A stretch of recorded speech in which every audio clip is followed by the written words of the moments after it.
Hello, everyone. Check that people can actually hear us first. Yeah, let's see if this is working. Hopefully it is. People in the chat, can you give us a thumbs up if you can hear us?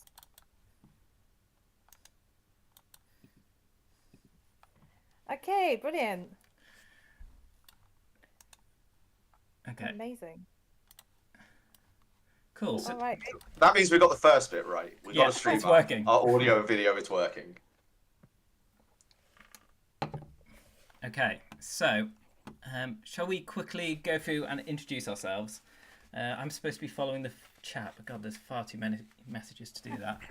But hi, everyone. I'm Rick. My call sign is Spiel Nerd because, originally, like the filmmaker Spielberg, and they just put nerd on the end of it, which is very personal and great. Uh, Yeah, hi everyone. I'm Kaylee. I am 100% business and also the head of game for Curious Pastimes. So well excited to hear all of your questions and get talking about the new rules. And hi everyone, I'm Adam or Bargain Bin, one of the management board at Curious Pastimes, and likewise, the same with Kaylee. Really interested to see what your thoughts are and to hear your questions. Yeah, what do you do, Rick? You're the only one that didn't tell us. what do I do? I just kind of occasionally now and then make a video and post it online, and then just kind of swan around at the events and have very little responsibility. It's great. And then occasionally I get asked to put together something like this, which none of us have ever done before. So I'm sure we're going to press some of the wrong buttons and it'll all crash and go disastrously. But there's only so many witnesses. I actually can't even see the number now. That's how well this is going. Oh, 56. We have 56 people in. So hello, all 56 of you watching. Hopefully not our spectacular failure. Cool. So, where do we want to start? Adam, do you want to kind of kick things off? Yeah, so what I'm probably going to just jump into is let's do a little bit of the history. We can talk through that. Then we'll do a bit of a demo of the character creator, but we'll keep it really brief. And then we'll start talking about various kind of questions that are coming up here and common questions we've seen so far. But before we start, I think I'm going to pose a question to Kaylee, which is tell us the history of some of how we got to this point with the rules review, because this has been a very long process. Oh God, it's a really long process. Okay, so before the pandemic, we thought we wanted to do a rules review and kind of look at how we ran the game because we had like become really unwieldy and bloated with lots of hidden rule sets. So we wanted to kind of do a deep dive into that, understand what bits of the game were working, what bits of the game weren't working, and then the pandemic happened, and life happened. But one of the things that kind of really remained is that we really did want to kind of overhaul the game and kind of make sure that it had longevity for another 25, 30 years because that's what we wanted to do. And so we started the rules review with firstly putting out a massive questionnaire to our player base and saying, okay, tell us about the stuff you like, tell us about the stuff that you find challenging, like what can we do better. And that led to a number of areas of the game and focus groups, and then from there we kind of got players and staff alike to mix, do a number of focus groups and start developing a new rule set. Suffice to say, we did not kind of streamline it even and make it like a super rules light system, because actually complexity in our game is something that we really like, and actually something that came up as a recurring theme, that the area of discovery and pushing boundaries and exploring the world was a key theme and one of the things that our game is unique for. So we wanted to keep that, but yeah, we've tried to do it as a community led like rules review, which has had some teething issues. I think it's fair to say it takes a long time to consult with everyone and get it right. But I'm really proud of what we've come up with. Anyway, I'm going to go on a tangent, so I'm going to bounce back to Adam before I do that. No, it's really interesting. I mean, it's quite difficult looking at rule system of a game that's developed over, I mean, it's our 30-year anniversary next year, right? There's a lot of history, there's a lot of legacy, a lot of things that have developed over time, and kind of trying to create a new rule system that kind of both condenses that down, but also makes it really visible to everybody that plays the game and creates their characters. It's been a really challenging process. Maybe, you know, we established some principles really early on in the kind of review process of like, where do we want to get to? I mean, Kaylee already touched upon one of them, which was the age old let's not have any hidden rule books. You know, we used to have, you know, research over here, and research over there, and they were kind of all their own set of rules that were kind of hidden away. And now hopefully that should be more visible to people, right? And that's what the wiki is there for. Do you, Kaylee, obviously one of the things that's come up quite a lot is the, you know, it's clearly there's a level of more specialization now of characters than what there used to be. Do you want to talk to that a little bit and just give a bit of one of some of the principles that got us to that point? Yeah, so something we really wanted to kind of focus on was this theme of collaboration. So anyone can do anything, but it's by working together and allowing people to specialize that we really get to like some of the really big wins. I know that for some of the kind of jack of all trades, that is, you know, that's a bit of a bug for them, but we want that to be a feature for us, and we want that interaction and that collaboration through the game. Okay, that's it's interesting. I mean, ultimately, we are a fest system, right? So, you know, there are lots of smaller games that, you know, you definitely are more, you know, prone towards championing singular, independent characters. And obviously, as a fest system, part of the whole premise of the fest system is it's this massive community. You are these different nations, and it is kind of coming together to achieve the, you know, the ends of your nation, whether that's to advance political intrigue or to go and defeat the bad guys. So no, that makes perfect sense. Um, Anything else you wanted to mention regarding the rules review process before we kind of jump on a little bit to the character builder and give a little bit No, of a quick overview? I think firstly a big thank you to everyone who's contributed to it. I think, you know, I've said it a few times now, but we've got to where we are because everyone's kind of contributed to that. And I am proud of where we've got to. Do I think it's perfect? No. We're probably going to iterate. We're probably going to see some things come through as we play test this year and kind of like things go live and we go, oh, okay, like let's tweak that. But part of like why we've done this and built the foundations that we've now done, because we've overhauled everything in the background behind it as well to kind of make a better experience for our players, in that support, is to go right, okay, we can iterate and kind of tweak more frequently instead of waiting. You know, I can't remember when the last rules review was, what, 2016, you know. So we want to be able to kind of flex a bit more easily, and not take, you know, a decade between updates. Great. No, well said. I think now with this new rule system, we will have more capability to kind of tweak and iterate little bits as we need to as the game develops. Although we don't want to do it too much, right? We want this to be a persistent and consistent world. So hopefully we can minimize that where possible. Okay, shall we kind of talk about what we did digitally, and bring up the Yeah.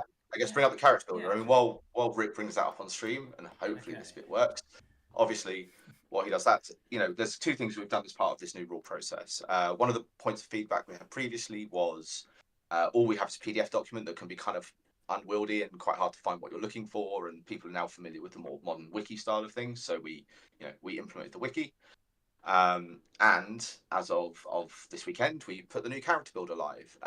For anybody that asked, there is a PDF document coming out. For those of you that like big PDF documents, it is fairly imminent, I believe, Kaylee, unless you have any other information. Yeah, imminent is what I've also been told. So I'm not going to commit to it. It's tomorrow, but it is imminent. Okay, great. Perfect. So Okay. I will move over. Let's move over to Adam's screen. Let's see the character creator in. Yeah, let's see how it works. I'm hopefully staring at the screen to hope that it switches over in the stream and does what it's meant to do now. Yep, it looks good to me. There we go. Yeah, Fantastic. amazing. That's it. Great. So I'm not going to spend too much time focusing on this because I think, you know, we've seen already, you know, over 500, and I think it was 600 when I looked just before this stream, characters that have been created through the system. So it's clear that a lot of people are starting to already throw their ideas together. We're already starting to see what skills people like, what skills people don't like. We can talk about that later. But we'll just jump right in. So obviously, one of the first things we did in the entire process was to go, okay, we have a legacy character base of about 1,700 characters. How do we import them into this world? How do we convert them, and how do we make that as easy as possible? So most of you that have started playing will have noticed that when you go to your manage character screen, which is which is what is up on screen now, you will have an import your legacy character button, and when you hit it, it will go, you're this old, you have this much XP. Do you want to bring it in? It will also ask you what your name is, and the reason for that is a lot of people are potentially thinking about re-rolling their characters with their new XP and creating a new character. That is the point where you can change your name and then go in and change your faction. You don't have to do anything special to change who you are. But once you're in, you'll see I have my lovely character here. Karnaf doesn't have any skills. He's kind of boring at the moment. So he's in the Mercs, he's in the Golden Compass, and he has 60 XP to spend.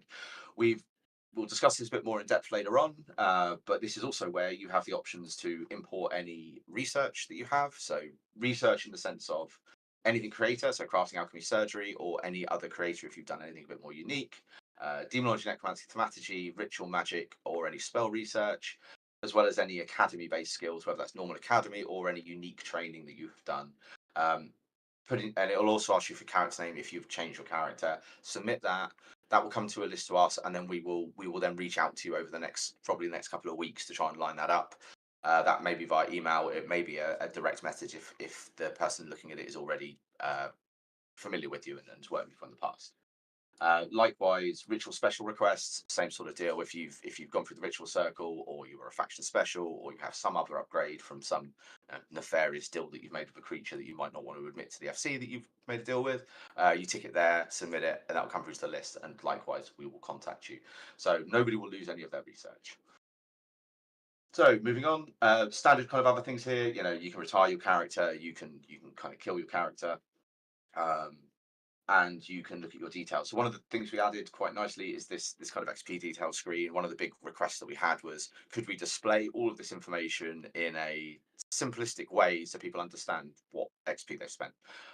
So we have this visualization, which hopefully as people start to add their skills, you'll kind of start to see what your XP is, and it's as easy as we can make it. And we've tried to make this very easy to use and understandable, because we appreciate it is a fairly complex rule set. Jumping kind of straight in, we're going to jump straight into the skill list. I'm going to go, right, this is a new character. I want to pick some skills, and you're brought to this page here. Kind of across the top is your name, your faction, what your XP is left to go, as well as what archetype you are. The system won't force you into an archetype. You choose your archetype when you've decided that's where you want to go. At that point, you can then apply skills to yourself, and it won't block you. If you try and apply skills before you're in that archetype, it'll say you need to be in this archetype to do that. But I'm going to just create a really basic character. So I've got no skills at the moment. I'm going to go, okay, I want some general skills. So I say, I want to be an alchemist. I want to have some magic. So I'm going to go corporeal spell casting. Then I'm going to go, whichever one, spiritual spell casting. And I'm going to leave it at that for the second in there. And I'm going to go, okay, I want to get some income. So I can go to remuneration, and I might take my income. I'm going to take some resources, because everybody needs that fleece now for bandages, as everybody has noted. So I go in here, and then I can choose which particular materials I want based on the level of resources I've selected. I'm going to just take fleece, and I'm just going to add that, and I'm going to leave that as that for my general skills. And then I want to take a conjunctive. Let's say I want this guy to be a necromancer, so I can then click on the first filter, architect magician, because that is my archetype, conjunctional magic, and necromancy. And I'm going to add that, and I'm going to leave it at that for now. There's lots of skills in here to kind of play around with, and for you guys to go and explore and dig into. Also, while we're here, you can click on the skill map, which will bring up the skill list. This is an updated version. This isn't the old version. If you get an old version that appears, hit Control F5 to refresh it. Some people have said that the new version hasn't come through. But kind of coming back out of that, I'm going to start moving on and look at what else there is. I can also remove all my skills. So there's a button at the top to say remove all skills. So if you've chosen all your skills and you haven't attended an event as that character, you can just remove them all from your character sheet, or you can click on one individually and you can remove it manually if you so choose. The moment you attend an event as that character, it will lock those skills in place. At that point, when you try to remove it, it will put you into a request process to say request to unlock your skill, which will then send a message to us at Curious Pastimes to unlock that skill for you rather than just blanket unlocking it. And that's just to control the flow of people rebuilding their characters, and we're aware that people are rebuilding their characters at that point. Okay, so I've chosen all my skills, so I'm now going to jump over to my character sheet. So this is very much the D&D kind of style character sheet. There's a couple of things on here to point out. One, there is a printable character sheet, so you can now click it and you can generate your character sheet, all of your spells, all the skills you have, all the things you know how to make. So this is very much the I'm going to an event and I don't know all my skills. You can generate this PDF and you can just print it and take it with you so that you're fully aware of what you're doing. It's also something that may be very useful for sanctioned events to take with you, especially in the off season running up to the first event, where we know lots of sanctioned events are running using the new rule system, but obviously everybody is still learning some of it. Similar to character sheets, you can print your spellbook and you can print your recipes if you are an alchemist. Now, the important thing to note about these, any recipe or spell that it shows you on this screen is specifically the version that is related to your character. Now, why is that important? So if you learn, I don't know, let's say you're doing elemental research and you've made your aura of defense last 10 minutes now, that version will appear on the spell sheet if you have picked it. The reason that's important to know is, one, that's really useful for you, but it also means everybody will possibly have unique spell sheets to them. So that's very careful when you're sharing it around, sort of thing, because that is your version and it avoids confusion amongst other players. Kind of jumping around, back onto the character sheet. Obviously, you've got my main information, character name. I haven't got an honorific, I haven't got a nickname because I'm quite boring. On the right hand side, there is your resources. So resources break down how many magic points you've got, how many work units you've got, how many study units you've got. Have you got any income? In my case, it's 2 silver. Have I got any resources? Again, in this case, it's 9 fleece. But also, if I have scrounge or forage or gathering, it would be listed there. Then I pop down to creator information. So creator information has 3 sections. 2 of them are lit up in green because they are valid. The one that is grey is research tiers and subpaths, but if you remember, I only took general creator, so I can't research it at the moment. That is why it is greyed out. In green, you can click on it. It will show you any known recipes or plans you've got in this scenario, and you can click on it and it will also tell you, again, your version of that potion if you know anything that's different to standard list. The process is the same. This particular character has silvering. It's just how to apply silver to a silver weapon. It doesn't have a huge amount of information on that one at the moment, but it was a good example to demo it. And then we get to magical information. It's very similar. So what is my current spellbook? But also more specifically in this case, because I picked necromancy, it will show me any research I currently have. Currently, this character has a rank of none. It's done no research, and there's 3 paths that are open to them as a necromancer. And then as you start to progress, that will start to fill in with ticks, and you can see what you've researched, and all of your kind of new and interesting stuff will become available. Martial information currently just shows your physical attributes. So how many hit points you've got, how much armor you've got, can you use a shield, what weapons you can use, what resistance and immunities you've got. As academy skills start to go into the system, there'll be some additional green buttons that appear there to list your academy skills. Other information shows any temporary effects. So this character in this particular scenario had a really bad run of luck and has a curse that reduces their death count to 30 seconds. Now, you also have cards for all of these things in the field. This is just a way of allowing you to see it all without rummaging through your kit bags and trying to find all your character cards. And in this scenario of a curse, it shows you when it's going to expire. Not all things will necessarily have an expiration on them. Then character history. There's a couple of basic things in here. What events have you attended as this character? How much XP were you awarded? Obviously, in the new system, for those that haven't tracked it, we've moved away from vet picks and we move over to XP. It's very front loaded. So the first event you attend in a year, you will get 5 XP and then 1 XP for the next 3 subsequent events. XP accrual, so it will just show you when you acquired the XP throughout the life of your character. In this case, there's only 2 lines: when it was imported and the original created, which was, it was born with 20, then in 40 was imported based on my vet picks. Activity history is just a very long list of the last 100 things you did on a character. And then finally, character skills just takes you to a very similar kind of panel, which is just the high level skills that your character currently has, and then you can click in them and you can get their descriptions and so on and so forth. And in a nutshell, and I will show you one last thing because I've now allocated some skills. If I go back to manage my character, this XP chart now starts to become considerably more interesting in showing how your XP is allocated, and hopefully a bit more insightful into your character build and understanding where your XP is, how much spare XP have you got versus how much is spendable versus what is not on your primary archetype or what is cross archetype. And I think we can open up to questions now, but that is probably the majority of the character builder in a very quick whistle stop tour. Okay, we're back on. We have some questions. Questions have been coming in. So many, in fact, that I'm having to scroll up through this feed. So we have a question from Glanten. With the added complexity of character creation, will we still be given monstering briefs like make a 20-point character? Short answer, no.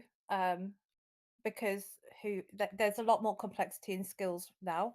So the aim is that we're actually updating our behind the scenes bestiary for all of our plot writers at the moment to in line with the new skills, and your encounter briefs will be more specific, including down to like how much magic you actually have or how many uses of X skill do you have, instead of assuming that you're going to be like full magic points all the time. So yeah, you shouldn't see that. Obviously it's a work in progress. I'm not going to say you're never going to see it, but you shouldn't see it going forward. Cool, thanks Kaylee. Okay, so next question from the Hail Dude. Can we draw our income from the income skill at faction events pre-E1? Sorry. I'm trying to do like cool streamer voice, but I think I'll just talk normally. No, officially the rules go live at E1 2025.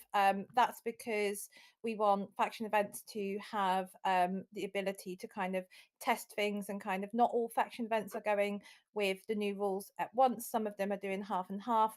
Some of them are doing kind of test scenarios and stuff like that. So we want to kind of start E1 with a level playing field, and from then that's when all of our income and resources and things like that go live. Is there anything, Kaylee, that you're kind of like holding back for future events, or is the whole new rule system all live at E1?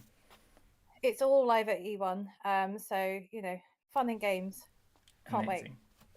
Amazing. Okay, we've got a question for Adam here. Well, I think it's for Adam, but I'm sure you can both chip in. From Enjoras Amy. Enjoras Amy asks, more of a development question. If you're holding points to invest later, will the XP gained for attending events at the 5111 rate be allocated post each event or in bulk at the end of the year? No. So the plan is they will be allocated at the end of the event they are earned. So if we use event 1 as a good example, that obviously runs Friday through till Monday. They will appear on the system, hopefully, at midnight at the end of Monday. So you can't spend them at the event, but they immediately become available to you just as it finishes, assuming you met the conditions of the XP award, obviously, and survived and everything else. Cool. Thanks, Adam. Okay, we have a question from Danny Sawyer. One question I have was, I assume over the coming years, player ref feedback will be looked at closely, and skills, abilities, and the like will adapt accordingly, and if stuff needs bumping or nerfing. So I guess the question is kind of how much do you intend to kind of respond to feedback we receive? Is it something that you're going to roll out quite quickly, or is it going to be a more considered approach? Do you want to take that one, Kaylee, or do you want me to, and then cover how we'll deal with it in the systems, the players and stuff? Yeah, I'll take it. I'll jump on. So the intention is we always get feedback post events anyway from our staff, and we take that into consideration. Mostly that is around like the actual logistics and the running of the game. The intention going forward is to take into account also the rules and the mechanics.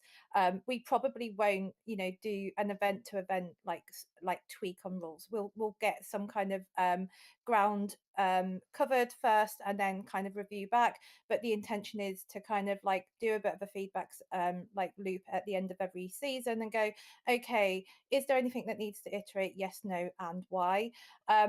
This year may be a bit different because we've got a lot of changes going on all at once. We might find that we tweak as we go, but the intention is to do it at the end of the season and kind of get some kind of evidence, I guess, under like to kind of inform those decisions to change. Is it fair to say, Kaylee, though, that obviously we probably expect a load of, let's call it rapid iteration, whether that's season to season is one thing. We probably expect that an event that the intention is hoping to get to a point after probably like year 3, year 4, where we're pretty comfortable with everything, and then it can kind of move into a bit more of a consistent Yeah. world, so people kind of know what's happening with their characters rather than keep having to swap them up every single time. Yeah, I would hope that not we're not doing any massive changes, and that we're kind of doing small tweaks to ensure that we're kind of keeping back to that. People are having fun with these skills, and actually they're playable skills as well, because that's the whole point of them. I would certainly hope not to be doing another massive change in like year 3, year 4. But yeah, we're going to continue to listen to feedback and go from there. Okay, great. Thanks, guys.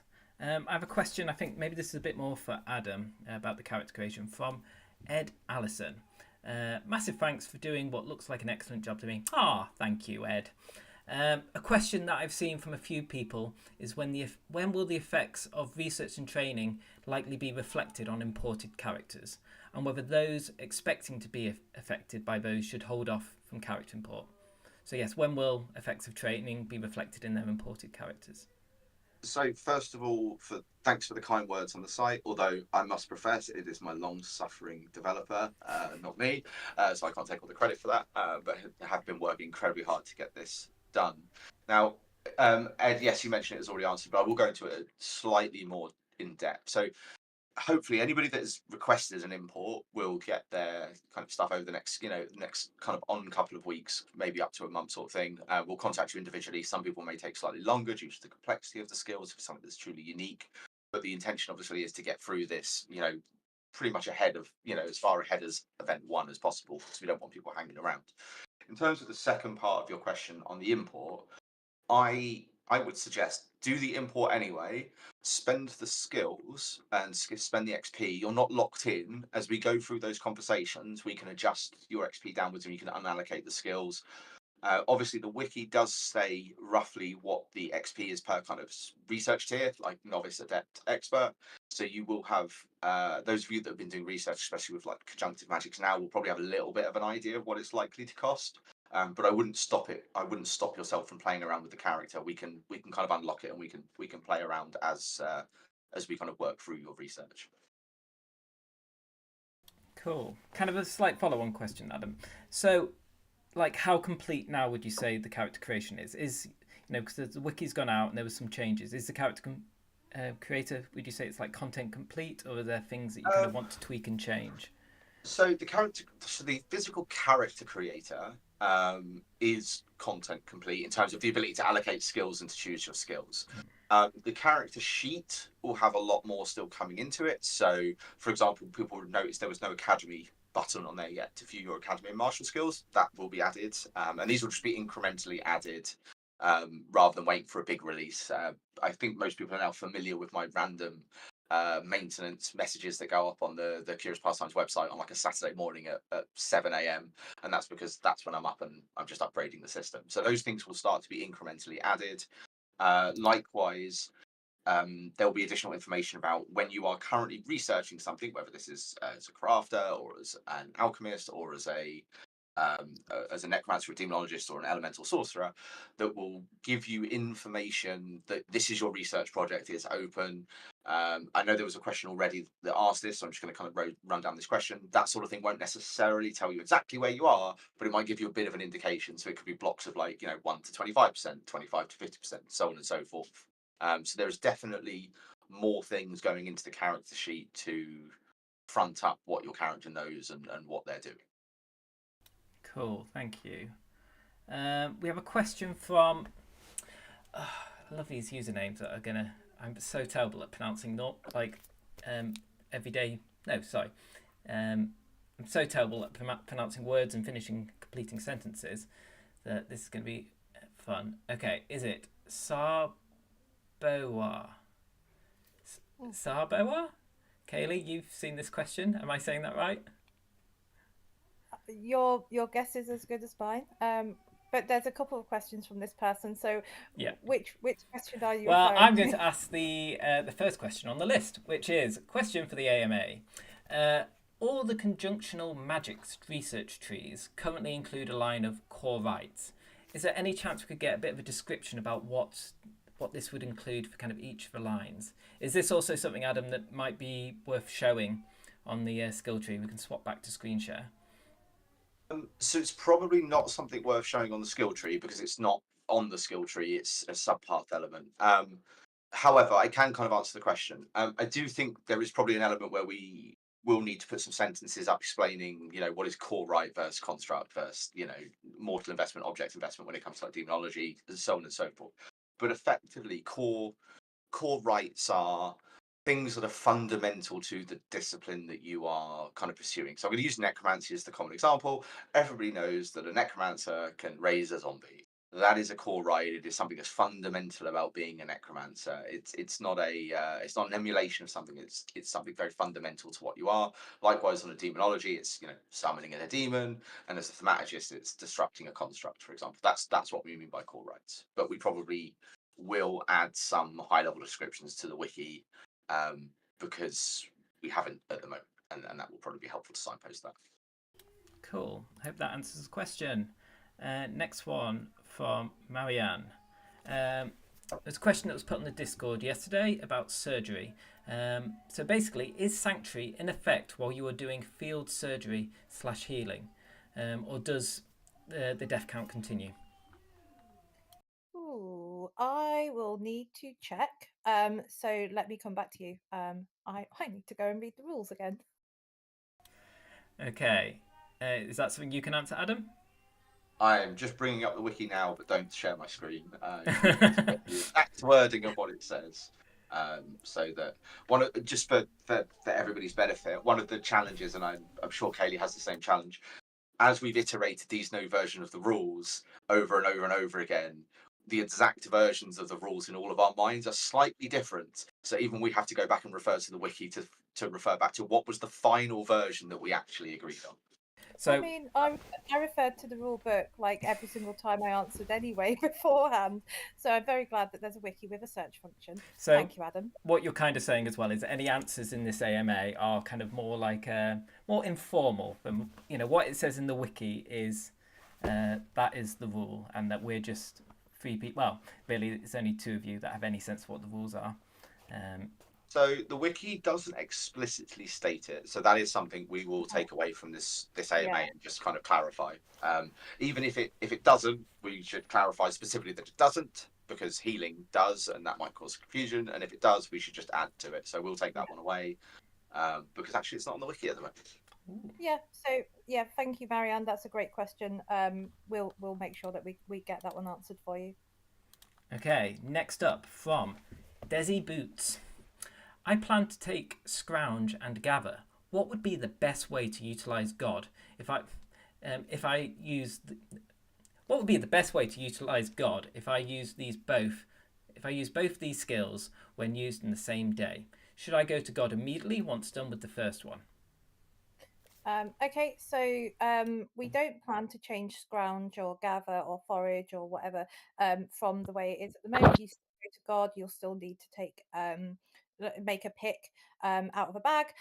Most people do these at the same time, so they go from like the forage queue to the scrounge queue and and make their pick. So we see it happening in exactly the same way. Whether or not it changes slightly, probably not, but it will be in God. You can do it at the same time. Don't need to go back and forth and back and forth. Oh, sorry, I was on mute. But thanks, Kaylee. So we have a question from Joe Skates. In terms of faction payment, will this continue at the same rate as first edition, or will there be changes? What do you I mean by faction payment, I think is the question. Do you mean the payment you get from attending an event, at which case there is no payment for attending an event anymore? That is what the income and resource skills are for. Or do you mean rank or faction tax rates, I guess, is the interesting question. Yeah, if it's rank related, yeah, factions will continue to get their war chests, and rank is still a thing. It no longer comes with a number to resist terror, because terror is no longer a thing. It is mass fear. But yeah, if you have a rank card and your faction team give you rank, you'll still have rank. Will it be the same rate? Well, that's to be determined by the faction teams. I don't know beyond that. Okay, great. I hope that answers your question, Joe. If it doesn't, just post in the chat and maybe I'll see it in the feed and we can address it. Okay, next. Benjamin Tail. For someone who has never done a research project, and it seems research will be more of a big thing in the new rules, how do people start and progress projects that they've already started? So I guess this is kind of a transitional question. Like, I guess how a research project is started in the old rules, how is that going to be transitioned into the new rules? So, yeah, do you want to go for Ken, or do you want me to try? no, you go, since this is an area that you directly oversee at the moment. So now my camera is now working again, Rick, so you can flip back over rather than that terrible photo of me. Well, I did ask you to send me one, and I you don't didn't have send that me one, many so I just in the found one. field photo. Yeah, I don't have that many in the field great photos. So in terms of research, so there's probably kind of two parts to this. So, but I'll focus on if you were transferring existing research. So if you were doing existing research and you are rolling the same character that can do the same research, and you meet all of the kind of prerequisites. Let's say you're doing an in-depth piece of research, you're already a novice. We will just transfer over where you are in the project. That is fine, and then you will just pick up from where you left off in study units. The intention of this process is not to take anything away from people that have done a thing in the field. That's what the game is about. Some of that we'll need to work through that. It's a complicated process, obviously, by bringing in and standardizing a lot of the rules across research and everything else. That will take a little bit of time, and that's when we'll work with you when you submit kind of your research requests to understand where you were and transfer that across. I hope that answers the question as specifically as it seems to relate towards transferring in progress research. So I think that's part of it, but for those who haven't done any research before at all, because it wasn't as well signposted as I think it is in the new edition. Um, the way that you start research is you will need to find one of our research team. They are largely based at the Bastion. There's a number of them covering different areas of study, and you'll need to kind of talk to them about what it is that you're trying to achieve. They will basically open a research project with you. And give you some guidance. There's some more in-depth pieces on around that on our wiki, so please do go and check it out. I'm not going to go through all of that right now, but yeah, they'll signpost. Is it possible or not, and if and then they'll also signpost what to do next, and then from there it's a case of kind of checking in every so often, and logging your study units, either with them or within your faction camps, as part of like the research form that sits within faction boxes. Great, thank you, Kaylee. So we have another question from Sarboa. With what looks to be a lot more work on the game team to research crafting projects, are there new methods being worked on to handle those requests in the field? So yeah, I guess, are there more methods being... Yeah. Do Do you want to go for that, or do you want me, Kaylee? Because I guess there's a digital element to that as well as ways of Yeah, working bit. yeah, you hit it. So there's probably as I kind of alluded, there's two parts to this. One is the digital system. So what a lot of people don't see with this whole new world is there's a whole kind of back end and staff back end to manage all of this, so that it's not being managed in a spreadsheet, it's on a bit of paper or anything like that, which gives us the ability to manage it in a far more effective way. One of the other parts of the kind of change to ways of working is, yeah, we alluded to no more hidden rule books, and no more hidden rule books was there were some very obscure areas of research. By making it more available and more known across all the referees, it gives us a lot more of an easier approach to process it, because everything is internally consistent. And let's say there's a new crafting referee or a new conjunctive magic referee. That's a lot easier to transition, because if that person was doing crafting and is now doing conjunctive magics, it's the same back end system, it's the same kind of logic process, rather than, alchemy being slightly different, being crafting being slightly different to ritual research, being slightly different to magic research. So I think Kaylee can answer for the game team as a whole, but I think we're really confident that we've got a really robust way of processing research in a consistent and rapid manner, so people aren't waiting around for answers and things like that. Yeah, so I think there's a couple of bits. It's once you've opened a project with us and we've got it assigned to your character, you'll be able to see it online, and all of that, and we are aware of it. But you don't always need to go and see a referee every day. I think that is the kind of the standard process now. You need to go and queue and see a referee just to have like a 5-second chat to say, "Hey, I've done this thing," and they go, "Jolly good, I've noted that down. Off you go." We want to kind of get away from some of that, and only kind of we want to kind of see you for the big stuff and like the things that are actually going to add to your game and add to that flavor. But the kind of the run of the mill, like I know that I need to sink a load of time into this. That's the stuff that you can do in your faction camps. That's stuff that you can do in your faction camps already by logging on the research forms that are within your faction boxes. And so you don't always have to come and see a referee, is what I'm trying to say. There is that we're trying to make sure that it is really well signposted, that you can self-serve as well, and that we're going to trust you, that if you've put the time in, you've put the time in, and we'll see you for like the milestones. Great. Thanks, Kaylee. So we have a question from Anthony. Research says that you can have one study path over novice, but later on it then lists the XP cost per subpath for the novice, adept, expert. Does this mean we need to say XP per subpath, or is it per study path? Do you want me to take a stab at that one? Yeah, please. So kind of partially both of what you said. So you have paths. So being a necromancer is being a path, and being a necromancer is broken into 3 subpaths, which, if I remember correctly, is core, emulations, and protections. So you can have multiple novice or adept subpaths. So you could have novice at all 3 of those, which would make you a novice necromancer. What you can't do then is go above novice in, let's say, corporeal sorcery. So the adept restriction is on the whole path. So you can become an adept necromancer across any of the subpaths. You can't go beyond adept on beyond novice on any other path. I hope that answers the question. And then the XP is additive. So if you were a necromancer and started to do your core rites, that would be the 2 XP for novice. If you then started to do some protections, that would be 2 XP for novice. If you started to do start doing emulations, that would be 2 XP from novice. It's worth noting though that you don't need to do every subpath, right? You could be a necromancer and just focus on core and emulation, and then go up to adept without even touching protections if you are the more nefarious style necromancer, for example. Cool. Anything to add, Kaylee, or does that kind of cover it? No, nothing to add from me. Thank you. Great. Okay, so a question from Will. So the arcane warrior tree. So this is kind of a quite specific question, but I guess that's why this is an ask me anything, not a ask me something. But the arcane warrior tree talks about certain secrets being available to them through research. Is this a secret just on the wiki, or is this going to be harder to find in the field? Do we have secrets within the wiki? Oh, I'm now just checking the wiki because I'm curious to know. I'll take a stab while Kaylee searches.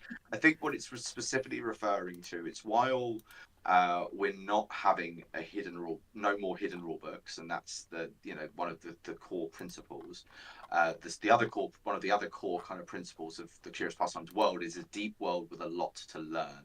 This more specifically means that there are things to learn that are secret in the game world, not secret rules, just secret knowledge or forbidden knowledge, for example. That doesn't strictly mean that's going to open up a secret section of the wiki, and I hope it doesn't, because then it means I have to work out how to create secret player-specific sections of the wiki, which would be I just don't want it to be horrible. Oh, Adam, are you just saying that because you're actually hiding the fact there are some real deep secrets in the wiki, and that we need the player base to go on a hunt through the wiki to try and find these secrets? I mean, you can poke a prod at my wiki if you want to. Yes, please don't. But no, there are no secret pages on the wiki. Sure, I'm sure everyone on this feed believes you. I mean, that sounds no secret wikis, please. I don't want that headache. Okay, moving on from Gingeriness06. How come with the ranger skill you can tell what a plant is, but can't pull it out the ground without the foraging skill?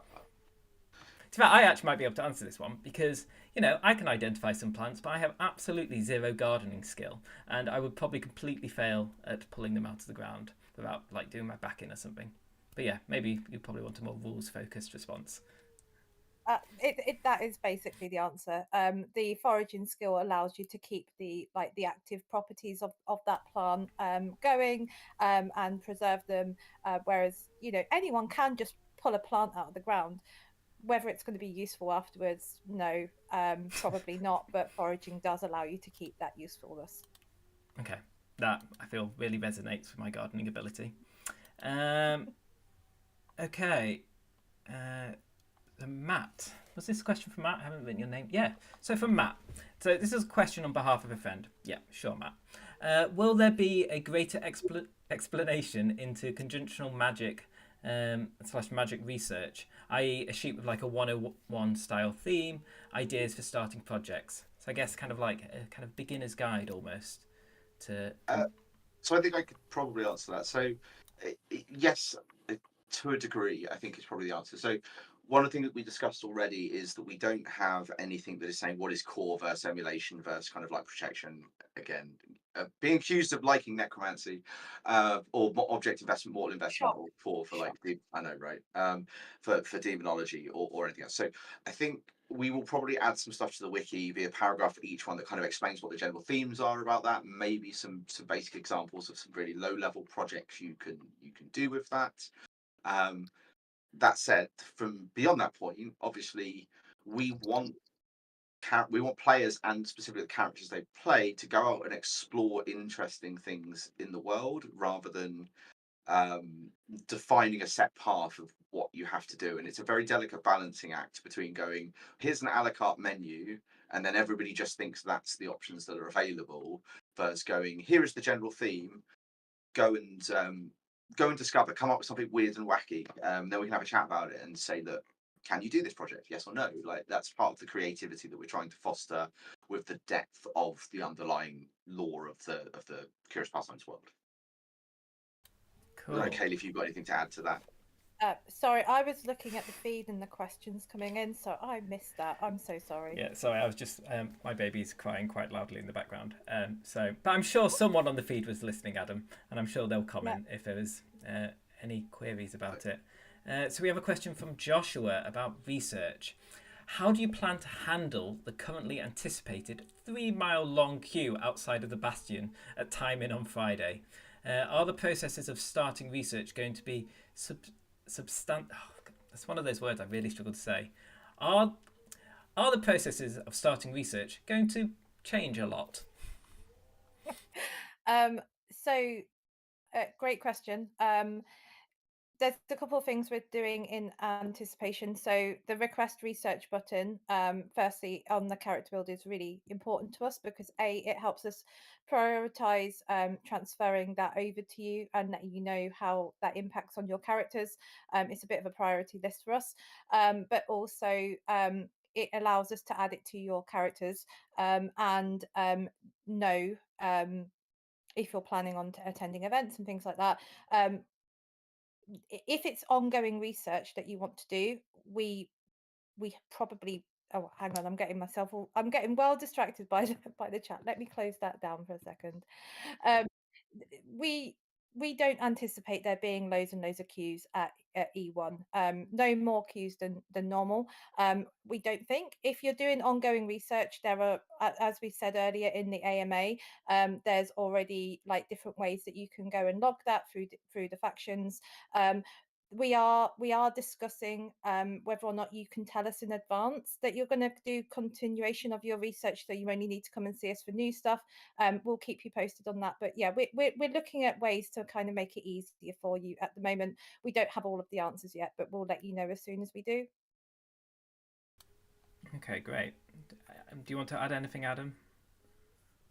No, I think Kaylee covered most things. I think the big one is there will always be a need for some in-person touch point, whether that's to kind of finalize your research, and also if you're trying to start somewhat weird and wacky, obviously you're going to need to come and have the conversation to go like, what is the weird and wacky thing that you're trying to start. The hope is by trying to surface up and make it easier to submit research and see where you are in research, that will reduce the queue length in the sense of people waiting just to see where they are. And it becomes the only queue that then exists is people that physically need to be in that queue to start or just to finish their research. Yeah, and speaking of the queue, Jonathan does note in the chat that the queue will be provided with entertainment from Bastion refs. We'll also try to poach you into the academy and teach you to use big swords. So if you have any suggestions for the entertainment you'd like Jonathan to provide, please feel free to post that into the chat, and I'm sure he'll take note of it. Okay, great.